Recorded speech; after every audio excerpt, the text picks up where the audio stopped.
Okay, good evening. Welcome to the second episode of Building the Scottish State. And I have the great pleasure to have with me retired Professor John Robertson, who did the media study on the BBC's coverage of the independence referendum prior to the 2014 referendum. Unfortunately, his internet connection is a little slow, so we won't be able to see the video, but the audio is adequate to hear what John has to say this evening. So first of all, John, thank you for being here. Good evening. It's a pleasure. Okay. All right. First of all, I'd like you to speak a little bit about your web blog that's actually gotten quite a bit of success, and so in the recent, in recent times. So, what does your blog cover, and talk to us a little bit about why it has gotten a larger following over the past several weeks and months. Yes, it's been an interesting development. I was in 2014. I was already, in my mid-60s, and I wasn't really doing anything much with social media. But until I did the research into the BBC coverage of the referendum, and sent it to an online agency who published it, and it went kind of viral. And I realised I had to sort of catch up, and I started a blog then in 2014. And for quite a long time, I called it Thought Control Scotland, in recognition of Chomsky's own book title, but I discovered quite early on a lot of people thought that was a conspiratorial sort of name, that they thought that I was falling for a conspiracy theory, and they would often say that they liked what I'd written, but they wouldn't share it with people because the URL said Thought Control Scotland. So we changed the name. It's currently called the Talking Up Scotland Collective, because I get a lot of contributions now from other people, and I get also ideas fed to me. But in the last 6 to 7 months, it's been growing quite dramatically. I'm not entirely sure why. We used to be on around sort of, maybe 60, 70,000 views per month. And at the time I was quite pleased with that. It wasn't the worst you could imagine. But in the last 6 months it's gone up, and in May we had 414,000 views. It was quite a big growth. It does look as if it's actually tailing away down a wee bit in June, but quite a leap. And I mean, clearly there's a coronavirus factor in all of that, I guess. Because people are highly exercised by this, and by the increasingly politicised debate about that, so that people are quite, I think, interested in that. So, so we tend to be mainly a kind of media monitor, in the same vein as the research I did before. That we're watching what the mainstream media are doing, and trying as quickly as possible to rebut any kind of misconception or bias or whatever. So a kind of attack dog, you might say. Can you give us some examples of stories that you've rebutted and responded to in the recent weeks? Yes, I mean, for some time now, the war, if I can describe it, or the battleground, is the health service in Scotland. Mm-hmm. But I think because the opposition parties and the unionist groups generally in Scotland have realised that after this period of time in government, the Scottish government, the SNP government, is quite difficult to attack. They've been really pretty kind of competent. They're a very popular government. After all of this time, they're hugely popular. The opposition, I mean, take for example, the First Minister was approved of by about 84% of people in a big survey across the whole of the UK. 84% approved of her. Boris Johnson was down about 10 or something, but I believe even among conservatives in Scotland, she has a very good high favorability rating, I believe.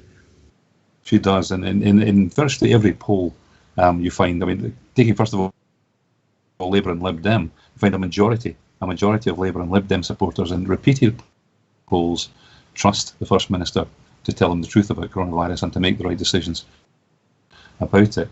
And in one of the more recent ones, nearly 40% of Conservative supporters trusted her. Now she has, I had thought, was a figure of hate for many Conservatives in Scotland, but that tells you something about the support base for the Conservative Party. And the current Conservative Party leader, Jackson Carloy, hugely unpopular. He was trusted by about 8% in a poll. 8%. He managed to beat Richard Leonard, because Richard Leonard only had 6%. It's a very one-sided situation.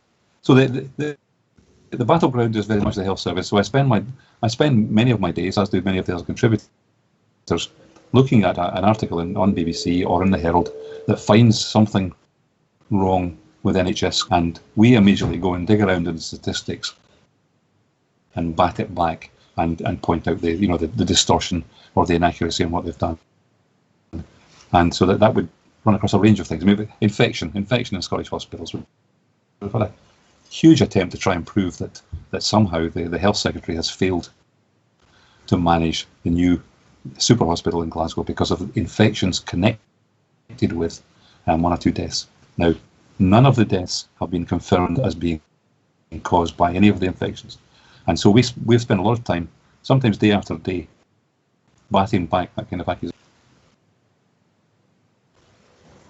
And have you and so you've gotten a lot. So you've gotten quite a bit of people following it, and have you gotten a good response from people? Yes, I mean we you get 414,000 views, and you think you would get a lot of comments, but we've actually quite a small proportion of people who read a blog seem to actually make comments. So we typically get maybe 10 comments underneath. Often I find, I mean, perhaps because my blog has an emphasis on evidence-based rather than that more kind of creative writing journalism that's common in the media. I find a lot of people who seem to read it are clearly professionals because they come in with evidence bases and so on. They write long comments underneath. Sometimes the comments that they write are so important, I repost them as freestanding comments. And so there's clearly an audience for that kind of, I like to think, intelligent journalism. And journalism that doesn't pretend to be impartial. That is, I mean, entirely clear. It's called Talking Up Scotland. There's no doubt what we're trying to do here. We're trying to make the positive case, but we're basing it on evidence. Okay. So we're not trying to pull the wool over anybody's eyes here, in a way that mainstream journalism does. It pretends to be impartial, but isn't. Okay, and what do you see, given your research that you did in 2014 over the BBC's coverage of the referendum? How does that? What were some of the broad conclusions that you reached over the coverage that is reflective of this kind of instinctive bias that they have? Yeah, I mean, I think, as you say, instinctive. I think a great deal of it is. I mean, I think my research. Which was flawed. It was an interim report. There were errors in it. This is one of the things that when it was published, the BBC had just employed about 10 new graduates to help them with the referendum coverage. And when they saw my research, they put them all on it, on my research, trying to find fault. And they found, for example, I'd used the wrong date for something here. I'd said that one Labour person had said it was a different Labour person. That kind of thing. They found secretarial errors, I think you would call them, and they jumped all over those as much as they could. They also questioned, of course, the judgment, and I accept there's a great deal of subjectivity in that kind of content analysis of political discourse, that whether a statement is supportive of independence or attacking independence is sometimes a matter of judgment, and I accept that. So I think what that did was demonstrate in a fairly kind of objective way a quite a high level of bias. But I think what it now does is it provides an interesting comparison with the situation at the moment. My impression is that the media coverage of Scottish independence has adapted, as you might expect. With half of the population clearly well disposed towards independence now, it doesn't make any commercial sense for, especially STV or for the newspapers, to be so what's the word for it? So kind of rabidly anti-independence, monolithic in their anti-independence argument. That I think there's much more variety now, and so that when you look at the Herald now, you see articles that clearly are supportive of independence, and then you see something by Brian Wilson or whatever that's clearly a rabid sort of ill-informed attack on independence. So that they have adjusted, and I think that the kind of people who were active in 2014 on behalf of the UK, working for the BBC, people like John Boothman and so on, they have moved on to a large extent. Mm-hmm. We've got one or two like Sarah Smith, I suppose, and Glenn Campbell, who I think are consciously biased. I think there's a deliberate strategy in what they do. But I think for the majority, and this is where Chomsky explains things so well, I think for the majority, it's semi-conscious. They're part of a culture which they've grown up within. They've been in newspapers with a unionist predisposition. They come to work for the BBC, and they just are in the habit of reporting in certain ways, of choosing certain stories and reporting on them, choosing the negative always first, that kind of thing. I think that's how it operates. It doesn't require a conspiracy. Chomsky makes this very clear. He doesn't see any need for conspiracies. People act in their own interests, and their interests are the same as the interests of the group they're part of. So it happens. It self-perpetuates. In that excellent interview between Andrew Marr and Noam Chomsky, and Marr was saying, "Well, how do you know I'm self-censoring?" And Chomsky says, "You're not self-censoring. I'm sure you believe everything you say, but if you believed anything different, you wouldn't be sitting where you're sitting," which I think is a excellent distillation of their viewpoint. Yeah, and tell us a little bit more about the research that you did, for that, and tell us a little bit about the methodology and what were some of the major findings. Well, it was a fairly straightforward piece of content analysis, and I recorded the main broadcast, the 6 o'clock and 6:30 broadcast, 6 o'clock by STV and 6:30 by BBC Reporting in Scotland. I collected those and recorded them, transcribed them, and did a fairly standard content analysis. I tried to use something that I think of myself as a kind of sociologist. That was my first degree. I look for the conclusions to emerge from the data as much as I can. None of us can help preconceptions. You come into a situation with preconception, you can't help it. But in 2014, I had done no research in Scottish politics before. All of my research before had been either UK or global politics, and I'd been especially interested in the coverage of the Arab world and also of economic issues in the UK. And it was only just in passing, I thought, in 2013, I thought, what will I do next? What's happening? And the Scottish referendum was coming up, so I thought I'd do that. So I didn't go into it with an agenda. I honestly can say that. I didn't go into an agenda. And to my mind, the bias, and when you start to look at the patterns, the repetition of certain kinds of behaviour, you see things. You see we've spoken about this before. You see the presentation of bad news first of all, and then the token insertion of something to balance it later on, so that they can then say, "Oh, it's balanced. We said something," but they always went for the negative first of all, and then the viewer was left to try to make that balance themselves. They would personalise debate. I mean, that was one of the major phenomena of that debate, was the demonisation of Alex Salmond, the tendency to associate Alex Salmond with everything, as if somehow the Yes movement and the desires, the complex and mass demands of the Yes movement were distilled in the person of Alex Salmond. And so they would say, Alex Salmond humiliated by this, Alex Salmond wants this, and so on. Yeah, another blow to Alex Salmond. It was clear. Yeah. So I mean, he was clearly a slightly divisive character even then. I mean, it was clear from the opinion polls that the female vote was weak for him. So I think they realised that was something they could exploit. So they kept going for that, and they did that over and over. That exploitation. They were also something they still do today. Of course, they didn't attribute the background of the sources of the evidence. Yeah. So they would refer constantly to sources that were clearly not impartial, as if they were independent and leading, that kind of thing. Now, they're doing that even today. We had yesterday a Labour councillor, and we had someone who had formerly been a top spin doctor with the Conservatives, presented as parents, as just any parents who are anxious about what's happening in schools. That continues to this very day, the failure to disclose that. And that was a big thing then, I thought, was the use of evidence was obviously selective in the first place, but also was not honest. They would characterise it always as if it was independent, when clearly if you investigated the research group that they were presenting as independent, you would discover that they were very much free market oriented, unionist or whatever. Yeah.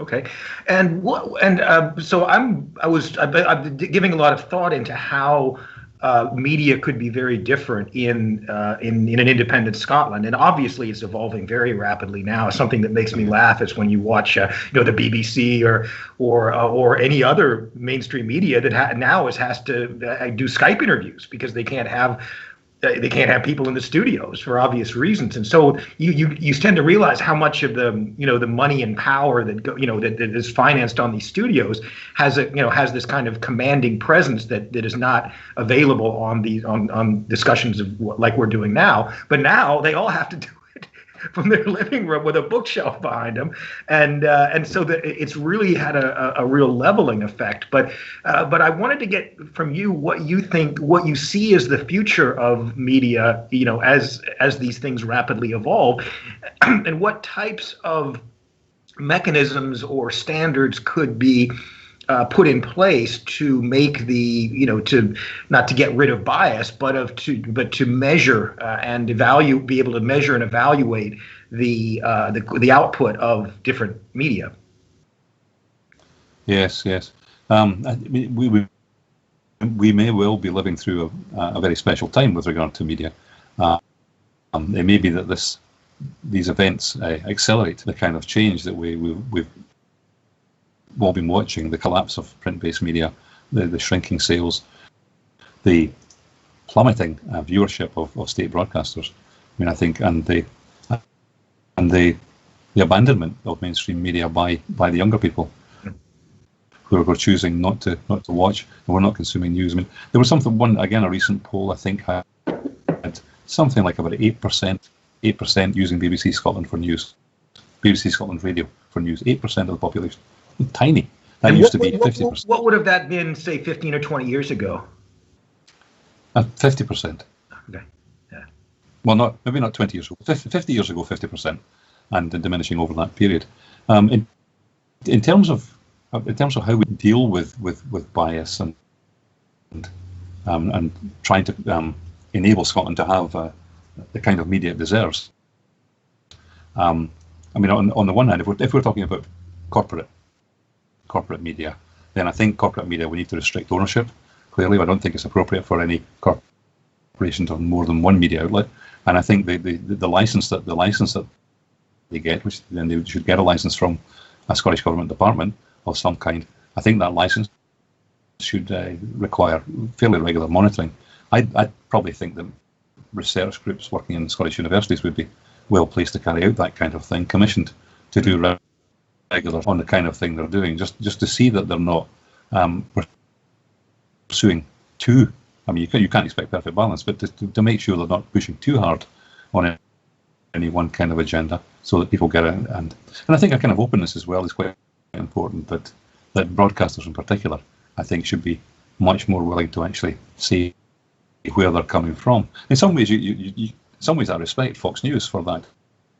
You know where you are with Fox News. Mm-hmm. They're not trying to con you at all.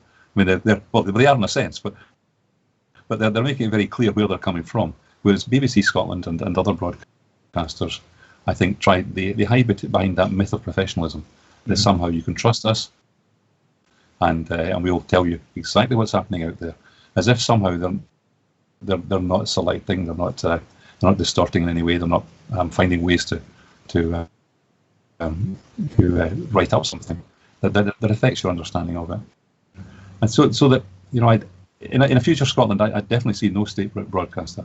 I don't think state broadcasters are a good idea, regardless of what your own political perspectives are. So I see an end to that. I see limitation on the corporations. We clearly can't do anything about the satellite broadcasters. But I think we then need to make sure that our young people are educated to be critical of what they're consuming. So for example, having a media analysis class as compulsory in high school, maybe things of that nature. Yes. Yeah. Yes. I mean, I think there are subject areas which really, they have adapted a little in the last sort of 100 years. But the subject areas, in particular English, the subject English, and history as well, I suppose, where there is tremendous scope for developing a curriculum which prepares children for the world in which they will actually live, rather than helping them to understand the world of the 19th century and so on. All very interesting, and I'm not against teaching about these things. And I'm not against teaching about the classics in English literature and so on, but they're not as important. They're not as important, especially if they squeeze out something which is fundamentally important, and that is enabling you to understand the world in which you live now, and to understand the power relations that operate, the power relations which may well disadvantage you quite dramatically if you don't understand them. Yeah. Yeah. And how did you learn history when you were growing up? And you, because we were speaking about this earlier, and how much better, or how much more critical thinking is currently taught in Scottish schools compared to when you were. And so if you could just speak to a little bit about the differences, how did you learn history when you were in high school or secondary school, and how is it taught now, and what are the major trends in that area? Because when we were speaking earlier, you were quite complimentary of the evolution. Yes, I mean, much has happened since my time. I mean, I did what's called higher history in 1968, and we didn't look at the Vietnam War at all. We didn't look at the Korean War at all. In fact, I don't think we even covered World War II. We did the 19th century pretty much. We did UK politics. We did the emancipation process and so on. I mean, there were elements within it. We did a lot about economics, the Corn Laws and stuff like this. And so I came out knowing quite a bit about the history of Britain from 1800 up until about 1900, up until about the 1914-ish, just before the First World War. I knew a lot of stuff from that, but I didn't know much at all about Scottish history, hardly anything. I knew little about working class history.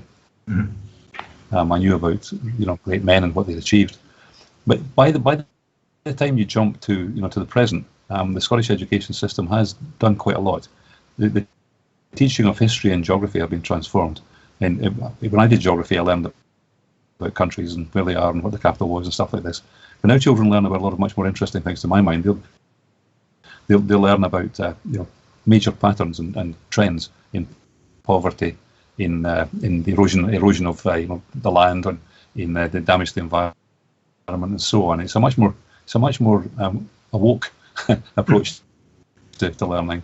And in history, they learn a bit more about Scottish history now, which is I think that's reflected in the support for independence amongst younger people. It must have played some part. Modern studies is a major breakthrough. I don't know whether that's taught in some other countries. But in modern studies, they learn about welfare, they learn about the major institutions, the health service, and so on. And it's not a subject that's tremendously high status. And one thing that could be done would be to improve that status. But I think you can see reflected in the support for political parties amongst younger people in the 21st century. You can see at least what must be, at least in part, the consequence of that emancipatory education they've had, by contrast with the one I had, so that you see that the young people voting more for the left, voting more for independence in Scotland than older people do. So you really didn't learn any Scottish history when you were studying history in high school? No. That's not at all. That's just so bizarre. I mean, it's worse than that. It's even worse. That's because my teachers hadn't learned any. When I started working in teacher education in 1984, as recently as 1984, I had two colleagues who were history lecturers, and they had gone to Glasgow University in the 1950s. In Glasgow University in the 1950s, there were no courses in Scottish history. There was not a single course they could have taken in Scottish history. So they came out able to teach British imperial history. It's stunning, isn't it? Imagine any other country like that. I knew people in Croatia and in Serbia. You could be absolutely sure they learned a bit of their own history, maybe a bit too much in their case, actually. But you there? Yeah, I am. So oh, good. It sounded like you cut out. I thought I'd pause and let you. I thought I'd let you get in. Okay. Yeah. No, I just found it so. I just found. I mean, in America, we learn, kind of the grandiose fairy tale version of America as casting off the chains of oppression from the British government, and then creating this wonderful land of liberty, etc. And then as I've taught and learn much more about American history, you really realize how how brutal it is, and how, and what what we've actually done to other people. And of course, I read it was in the context of the Cold War when I was in high school, and so we were the good guys against the bad guys, and all of that. So and was learning and did they outwardly glorify the empire when when you were being taught it the same way that American history was glorified? I think it might be unfair to say that the teachers were triumphalist, but the choices made ended in British victories throughout the 19th century Europe. I mean, they would allow, there was some critical content. I mean, obviously the failure to actually medically treat victims and so on would be touched on. So we'd get Florence Nightingale and so on, that kind of thing. But it was pretty much a story of, it was a Darwinian kind of view, I suppose, of Britain becoming the great power, and based pretty much on its ability to become the great power, its talents, its achievements. So there was none of the, well, you might know Mike Davis, the historian from California, who wrote about the Victorian Holocaust, and that was the adoption of certain economic theories in India, which led to the deaths of millions, as the much vaunted railways were used to take the rice away from the poor who couldn't afford to pay for it to the ones who weren't starving, who could afford to pay for it. And he exposed many of the great myths of the British Empire. I knew nothing about that. I was a little shocked. Ireland, even more so. I knew absolutely nothing about Ireland. I grew up in a Protestant family. My father wasn't bigoted, and he wasn't a Rangers supporter, which is often the mark of that kind of perspective. But I didn't know that Britain had brutalised. I didn't know that. It was a huge shock for me to discover. I'm now much more of a Republican now than some of the Irish people I know, because of what I've learned. So shocked by the horrors of the treatment of. And when did you from finally, the Normans right through. In my 20s, after I left school, I happened to read some stuff, I did, partly at university. I went to university as a mature student, 24-ish, and I went to do social sciences. And while there, I started to learn things about the world as maybe more accurately should have been seen. And that was a really quite dramatic experience for me. Turned me around dramatically from someone who kind of just that kind of dominant view of Britain as somehow a worthy kind of ruler. Because it just didn't occur to me until I read just how wrong it was, and started to. And Ireland was a major part of that. Ireland and India, the treatment of those two areas. I read material on that, and that revealed the sheer brutality of the British Empire. Yeah. Such that I know one or two Germans, and while they're by no means apologists for Hitler, they say that Britain needs to remember much of what it did. Absolutely. Yeah. And I really think that that's one of the major things, because when I was, for example, in high school, we all had to take a mandatory government class. How the government functions. What the checks and balances, the role of the different branches of government, et cetera, and how laws are passed and stuff like that. So we get some sort of civics education, but I don't get the impression that you do. What type of civics education did you receive, if any? And how does that compare to what Scottish students are receiving today?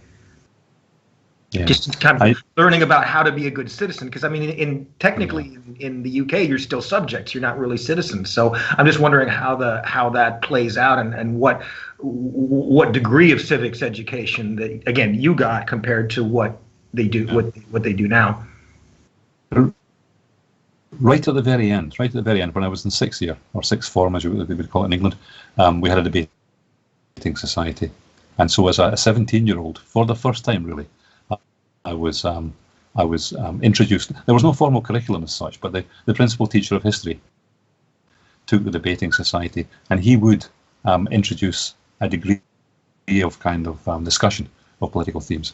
It was at a time when we just had the Harold Wilson win in 1964, and so it was quite a dramatic time in UK politics. And I do remember that in 1968, in the Debating Society, we had a mock election, and there were many volunteers. This was in a working class school in an industrial town, Grangemouth, petrochemical, and so on. And there were plenty of volunteers to speak for the Conservative Party, even in a very working class school. No one was prepared to speak for the SNP, and until I was persuaded to speak for the SNP. Because the principal teacher knew that my dad was SNP. And so I wasn't really that interested at the time, but he persuaded me. So I was told they could only get one person to speak for the SNP. So there was a kind of introduction to civics there, but the Debating Society was almost entirely male. Hardly any girls turned up for that. And the debate was very much about UK parliamentary politics. Now, I mean, I think I've mentioned already modern studies. The modern studies subject does include the study of the UK parliamentary system and the new Scottish one as well, the devolved one. And if children in 6th year do advanced modern studies, they can look at the Scottish political system in much more detail. So there's a big development in that sense. I'm not sure universal teaching of civics, because the children who do modern studies will represent quite a small percentage of the total cohort in the school. I don't know, maybe 10%, something like that. But the rest of the students, I think, do something along the line of civics, but it's done as it's not an assessed subject, and it's done as something that's done at the end of the day and a quiet time or something. And my impression is that it's not very rigorous.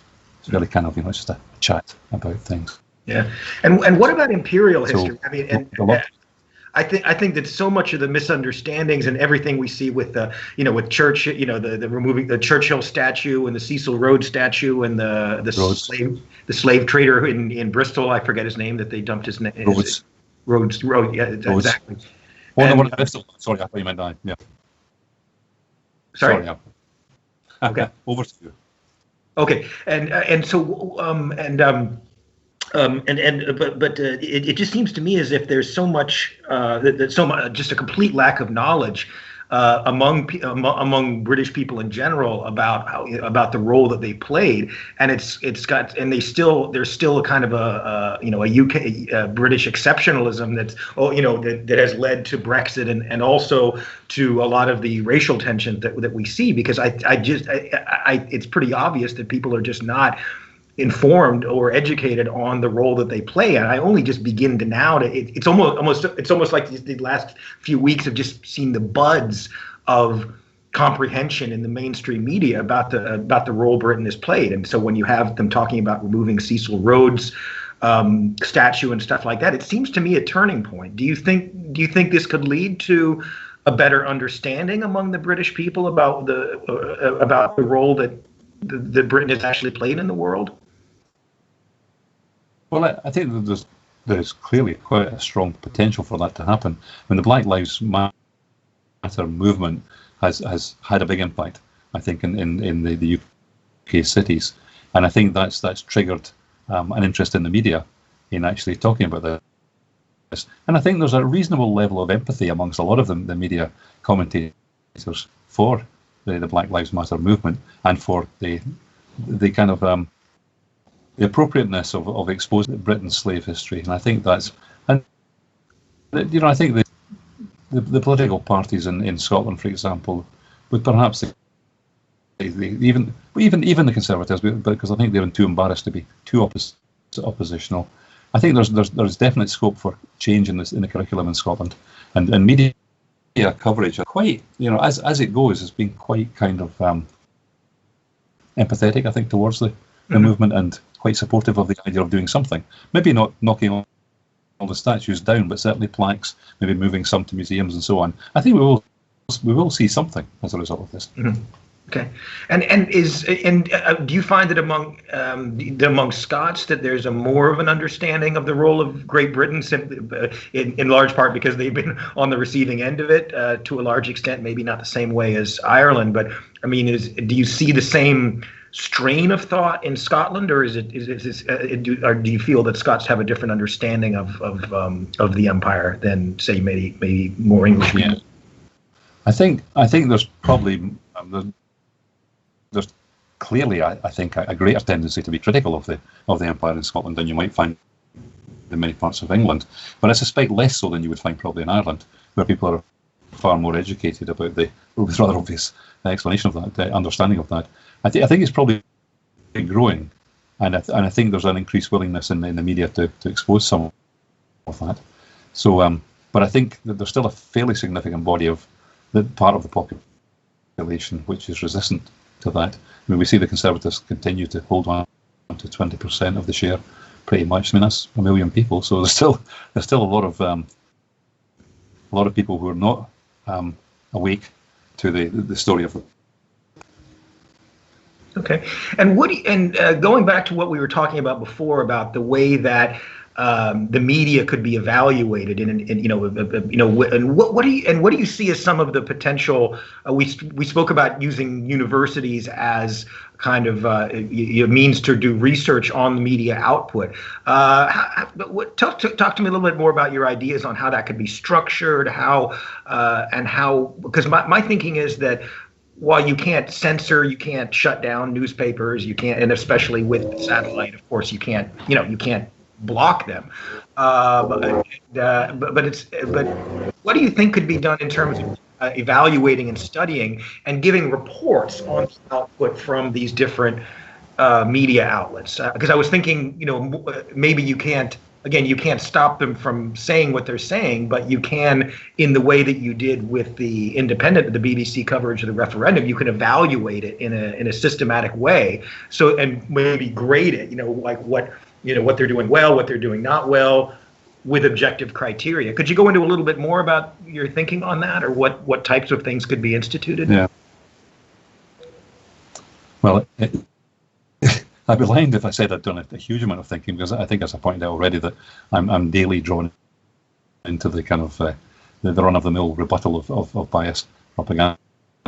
But I mean, it strikes me as possible. It strikes me as distinctly possible that those companies, corporations that are based in Scotland would require licenses, and as part of that license there would be a commitment to review, and that review would have to be independent.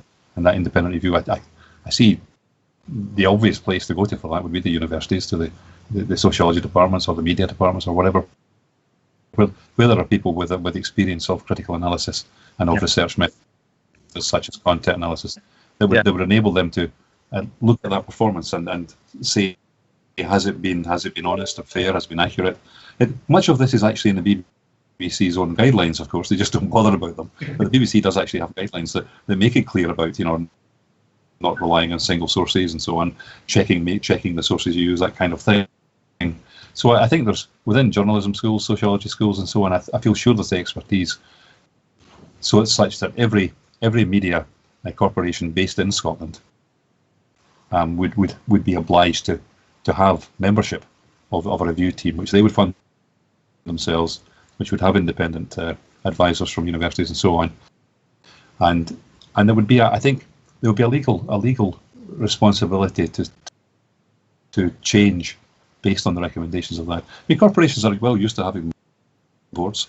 They're used to having ethical assessment of what they do and so on. So it wouldn't be a new idea. It's just, well, it'd be a kind of new idea, but it wouldn't be a radical idea for many corporations to have to respond to that kind of thing.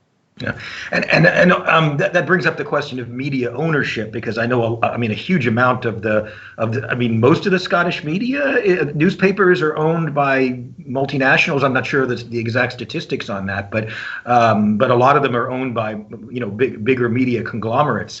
And you could think of, just as an example, for the Daily Mail and the Scottish Daily Mail, which are often very similar, but they often have different headlines depending on whether you're in Scotland or in England. How do you under your model, would the Scottish Daily Mail be absolutely required to abide by these guidelines because it would be under a Scottish regulator? Yeah, I mean, I've got mixed feelings about all of that. I mean, mixed feelings about what I said myself a few minutes ago. That maybe, perhaps it's not going to be necessary. That we're maybe in such revolutionary times just now, such that that with generational change and with this increasing education of the younger generations with regard to their willingness to accept media messages, it may be that all of that just withers on the vine, and that we're maybe at a time when all of that's just going to die off by itself anyway, because the corporations won't. I know you've said that they can subsidise with the money they have elsewhere if they really want to keep something going, but it looks to me that gradually over the next 10 to 20 years, there's a very strong chance that the Herald and the Scotsman will just disappear, completely disappear. There may be some kind of internet-based form that's there, and that gradually we'll have a shift towards a greater presence for citizen journalists. Because journalism doesn't require, as you know, with social media, journalism doesn't require massive resources. You can make a contribution. Individuals can make a contribution.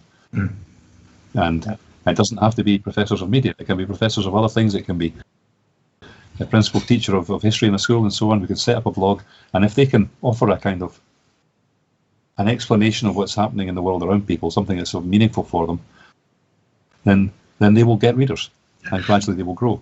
Because the point that I had made that you alluded to, when we were speaking earlier, was the observation that many of the the big media, like the Mail, the Sun, and the Telegraph and others, can run at a loss because the owners have such vast resources that they can subsidize these papers, and it's worth their loss because what they're pushing, whether it's the Telegraph pushing Brexit or whatever, it's in their interests, so that they again, so even if they lose money, they're still getting more money back because of their because of the interest they promote. But I think you're right that might be past its shelf life in the coming months and years, where as you say, they just wither on the vine, and they lose the influence that they have had, as people get more educated and more aware. I think you could be right. I mean, because maybe I've watched too many Noam Chomsky videos and kind of upset and depressed about the way media ownership is. But I do think these types of things can shift, and when you have papers like the Sun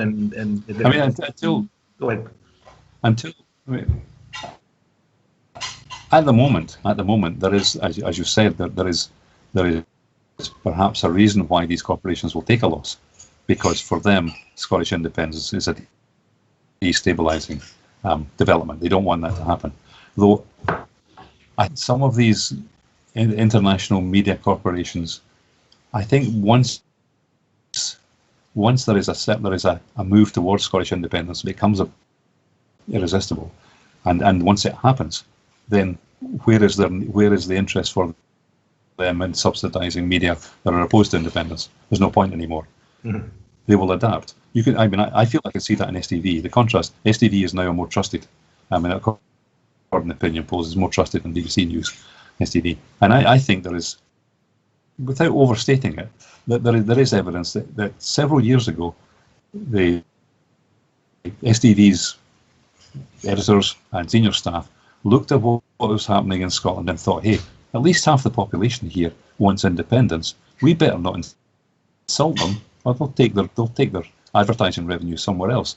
So I think STV has been a bit more balanced since that time. So the corporations, these are businesses. These are businesses. Once Scotland is independent, there'll be no real financial incentive for any media corporation to continue to push for reunion or something like that. That'll be over. And it's not as if Scotland's going to be some kind of Cuba here. I mean, there'll still be opportunities for capitalists to make money in Scotland. Perhaps sadly, from my own perspective here, it's not going to be such a different kind of country that capitalists need feel that threatened. Sadly. Yeah, and let's see. And what do you let's see. Trying to get my thoughts together. What are the positive developments in the media landscape that you've seen over the past in the past months and years? Well, just that huge explosion of online debate, and which I think has enhanced democracy quite dramatically. I mean, I think the people of Scotland since 2014 must be amongst the most politically educated people on the planet. I mean, you hear debate on political issues everywhere in Scotland, and it diminished maybe a bit after 2014, but I think it's picked up again with the current situation. I just think that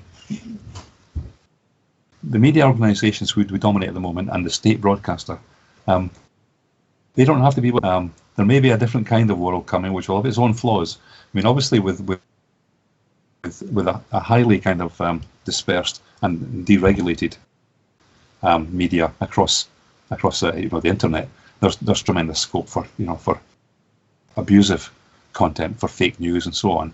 But my view is that there was a great deal of fake news anyway. There is a great deal of fake news in the Herald and in the Scotland. The idea that somehow, if we don't have them, we're going to get lots of fake news. I think, well, we will get lots of fake news, but people are not all dumb here. They're not all dumb. People can tell sometimes when it's something really stupid. How many people believe that 5G masks are causing coronavirus? There's a huge apparent panic among some politicians and some mainstream media that they see this is what happened if you don't have proper media like we are. People will start to believe in 5G masks causing coronavirus. But I think that's a minority thing. I trust the majority of the population to be smart enough to see through that. Yeah.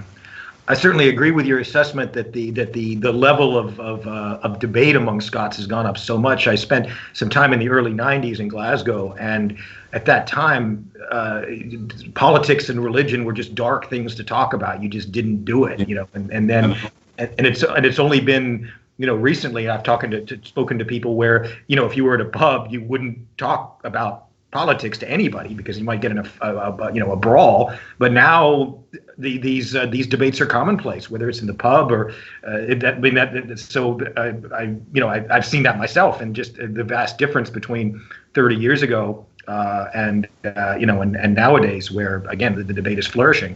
Do you think it's less so in the UK or in England? Are people much?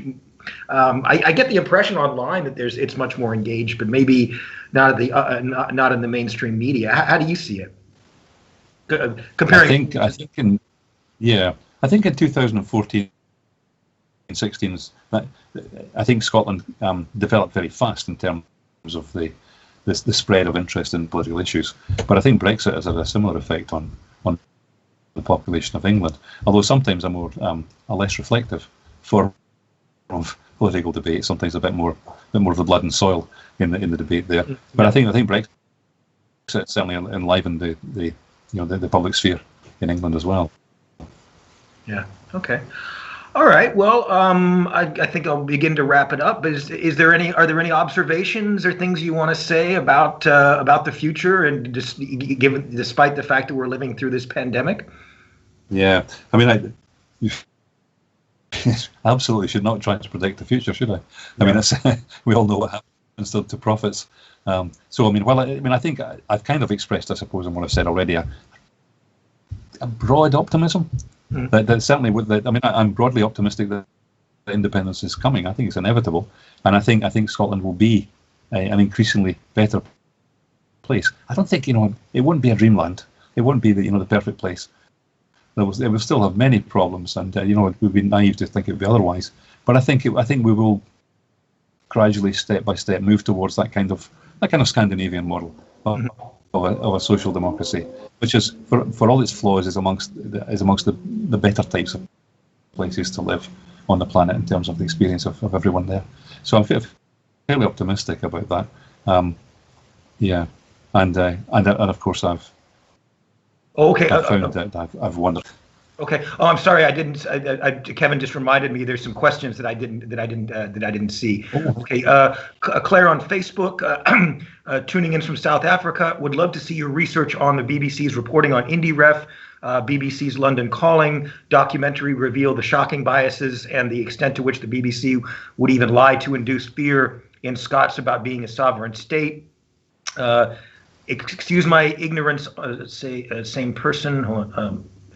Yes, same. Claire, excuse my ignorance on the details of the matter, but there seems to be caution around the National because of its ownership by the Herald.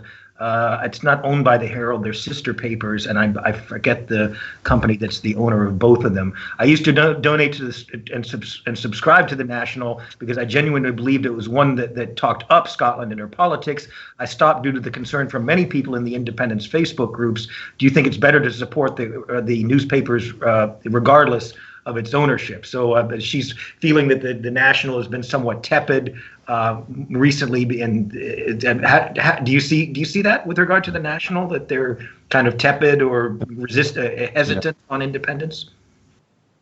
Well, yeah, I'll come to that. Was there a question before about access to the it was more an observation. It was more an observation. Right. I'll see. Well, if that first person is interested, they can contact the blog, and I think the URL is at the bottom of the screen there, so they can see that. But the second point about the National is a very interesting point about the National. The National shares a building with the Herald. There is overlapping of the National. There's a great deal of good media coverage in the National. I mean, there is a great deal to be. I wouldn't tell anybody not to buy the National. It remains a corporate newspaper, and it does at times, because this is to do with again with the notion of professional journalism. The National made it very clear at the outset that they would criticise the SNP, and while that seems like a professional thing to do, I think there have been occasions when they have reported in a way that I think is damaging to the cause for independence. And so I suppose what it means is that I'm kind of hesitant to accept any kind of professional journalism. I think there's something inherently problematic about professional journalism. That you just have to have an agenda. If you're working for your mortgage or whatever, then I think you need to be careful how you consume that media, because these people are working for their mortgages. Exactly. So they have to, whether they're kind of they're obviously they're not robots, and they know what they have to write in order to get it printed, in order to get a paycheck. So I would certainly agree with that. Gail Squires and Periscope. Scottish adult literacy, learning critical thinking is big, must emulate in our schools too. So basically making the point that adults should learn more critical thinking as well. Absolutely. Yes, I agree. Yeah. Okay. Very much. Okay. Any other questions, Kev? Okay.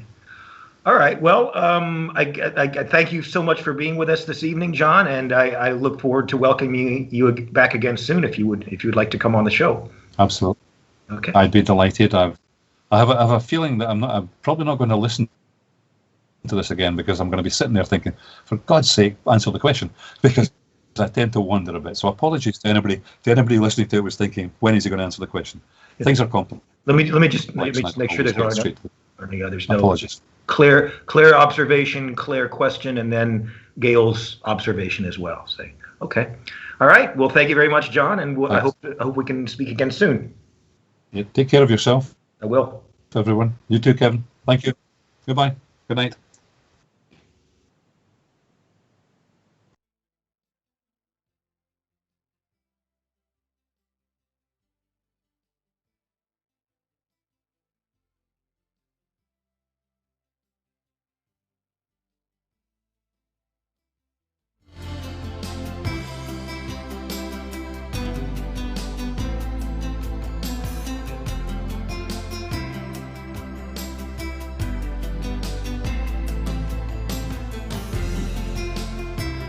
Hello, my name's Steve B, and I'm a presenter on Indie Live Radio. I present Music and Musings every Friday night at 7. The music, that's 70s classic rock, although we will take the occasional side road.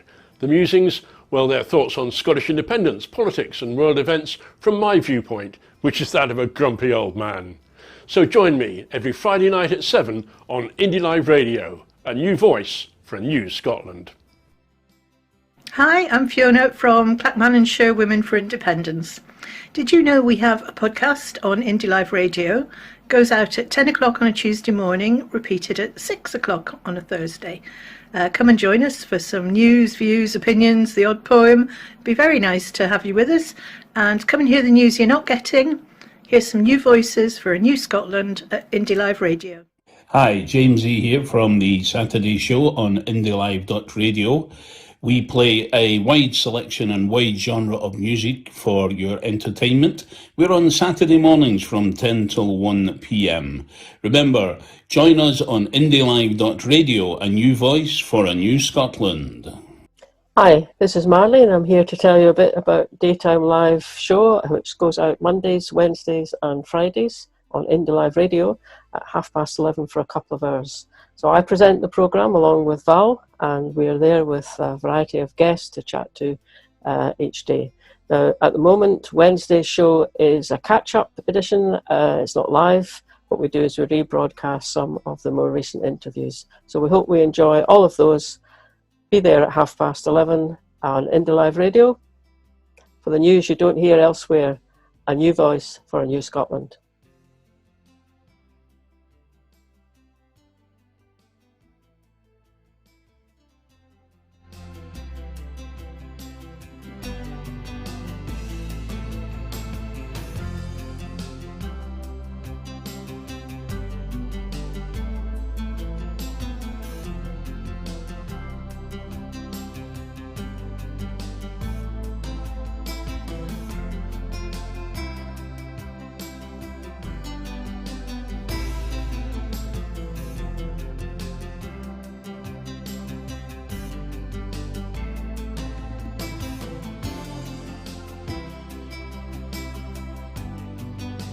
Film, you can watch this again, you can be part of it. It's Independence Live, yeah. A few people asked about YouTube. It'll be YouTube/Independence Live. That's where you'll find the footage.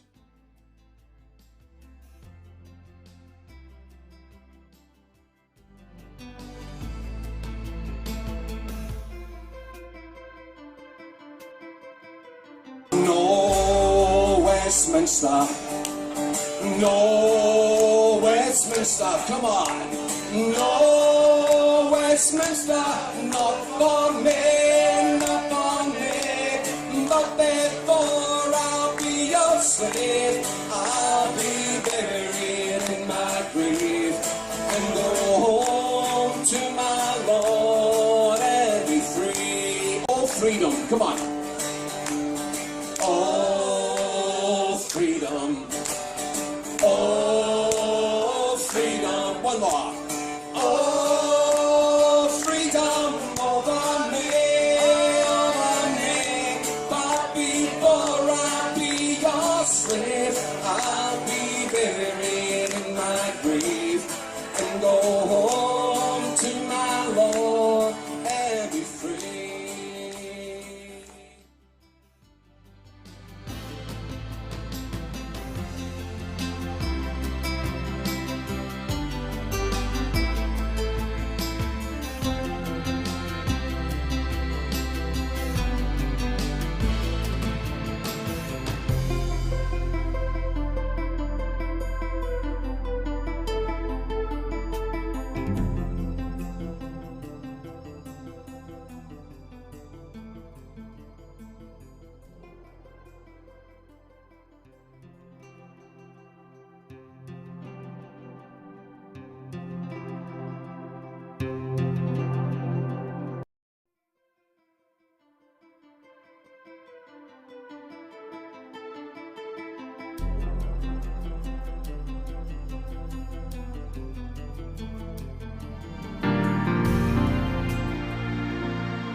Wherever you stand, get the fresh view of what's happening in Scotland with iScot.